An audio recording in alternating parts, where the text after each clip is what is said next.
Hi అండి అందరికీ. ఇదైతే హన్మకొండలో సిద్ధేశ్వర స్వామి టెంపుల్ స్వయంభూ. నేను ఒక షార్ట్ వీడియో కూడా పెట్టిన. ఒకసారి చూడండి ఎంత పబ్లిక్ ఉన్నారో. మేము వచ్చేప్పటికి నైట్ 9 అయింది. అంత పబ్లిక్ ఉన్నారులే, ఆల్రెడీ మార్నింగ్ వచ్చే వెళ్తారు అనుకున్నా కానీ ఒకసారి చూడండి ఇసుక పోతే రానట్టు అసలు గింత కాలు పెట్టడానికి కూడా సందలేదు.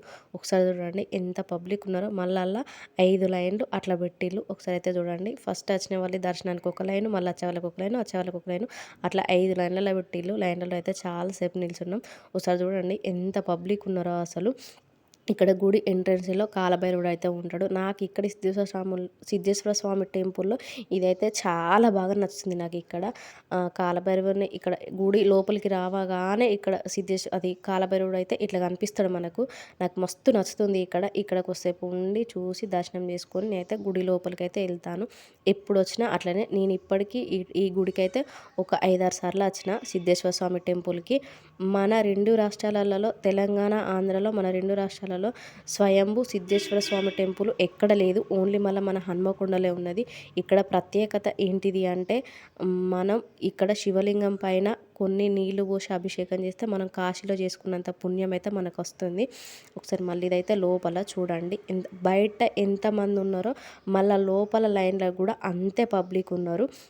ఒకసారి అయితే చూడండి అటు పైన సిద్ధేశ్వర స్వామిదని అట్లా రాసి అయితే పెట్టిళ్ళు. నాకు ఇది బాగా అనిపించింది అసలు. కొండకు అటు మొత్తం కొండ చెట్లే ఉంటాయి. ఒకసారి అయితే చూడండి లోపల పబ్లిక్ ఎంతమంది ఉన్నారో. మళ్ళీ లోపల కూడా లైనే. మాకైతే ఓవరాల్గా దర్శనం అయిపోయే వరకు నైట్ 1 అయింది. మేము దర్శనం చేసుకొని అభిషేకం ఇట్లా ఏం లేదు, జస్ట్ లోపలికి పోయి కొబ్బరికాయ కొట్టుకొని దండం పెట్టచ్చుడే.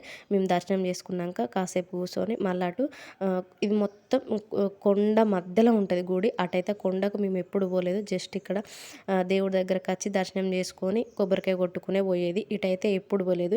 ఇప్పుడు శివరాత్రి రోజు వచ్చినాం కదా, ఎట్లాగ ఇవన్నీ చూద్దామని అయితే పోయినాం. ఒకసారి చూడండి శివుడు పార్వతి కొండపైన ఎంత మంచిగా ఉన్నారో అసలు. ఫోటోలు వీడియోలు అయితే అక్కడ కూడా ఫుల్ మంది ఉన్నారు.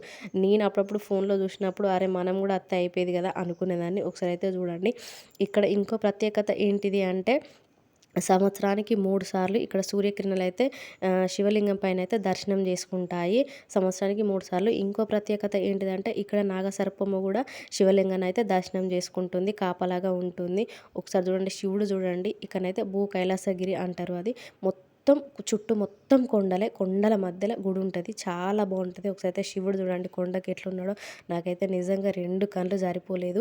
నేను గుడికి వచ్చినా కానీ లోపలికి ఎప్పుడు పోలేదు. అప్పుడప్పుడు ఫోన్లో చూస్తే అరే మనం కూడా పోతే అయిపోయింది కదా, ఇంత దూరం వచ్చినా అనుకునేదాన్ని.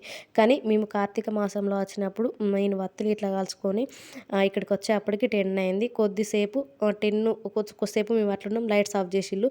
మొన్న శివరాత్రి కదా, ఇక ఓవరాల్గా 1 అయింది. 1కి లైట్స్ ఇట్లా ఆఫ్ చేసిళ్ళు. నేను అనుకున్న నార్మల్ టైంలో 10 వరకు, ఇక మొన్న శివరాత్రి వచ్చి 1 వరకు ఉంచిల్లా అనుకున్నా. నాకు అప్పుడు అట్లా అర్థమైంది. ఒకసారి చూడండి శివుడు, పక్కకి వినాయకుడు, పక్కకి సుబ్రహ్మణ్యేశ్వర స్వామి ఎంత బాగున్నదో. ఇక్కడ ఇంకొక ప్రత్యేకత ఏంటిది అంటే, ఇక్కడికి అప్పుడప్పుడు నెమలిలు కూడా వస్తాయి. ఇక్కడ పక్కకి కొలను కూడా ఉంటుంది. ఆ కొలనులో కార్తీక మాసంలో అరటి డొప్పలలో దీపాలు అయితే వదిలేస్తారు. ఇప్పుడైతే వాటర్ లేవు, అటు లైటింగ్స్ కూడా ఏం పెట్టలేదు. ఒకసారి చూడండి మొత్తం కొండ మధ్యలో అయితే ఉంటుంది గుడి. చాలా బాగున్నది అసలు. నాకైతే నిజంగా 2 కళ్ళు జారిపోలేదు. నందీశ్వరుడు ఒకసారి చూడండి. మళ్ళీ ఇక్కడ నుండి మనం అటు చూస్తేనైతే గుడి మనకు మస్తుగా అనిపిస్తుంది అసలు. నిజంగా ఒకసారి చూడండి ఇక్కడ కూడా ఫుల్ పబ్లిక్ ఉన్నారు ఫొటోస్కి. ఒక గుడి చూడండి ఎట్లా కనిపిస్తుందో. చాలా బాగా అంటే చాలా బాగుంటుంది. స్వయంభూ ఎక్కడ లేదు. మళ్ళీ మన హన్మకొండలే సిద్ధేశ్వర స్వామి ఆలయం. నాకు తెలిసిన స్టోరీ అయితే కొంచెం చెప్పిన. వీడియో నచ్చితే వీడియోకి అయితే ఒక చిన్న లైక్ చేయండి. ఛానల్ని సబ్స్క్రైబ్ చేసుకోండి.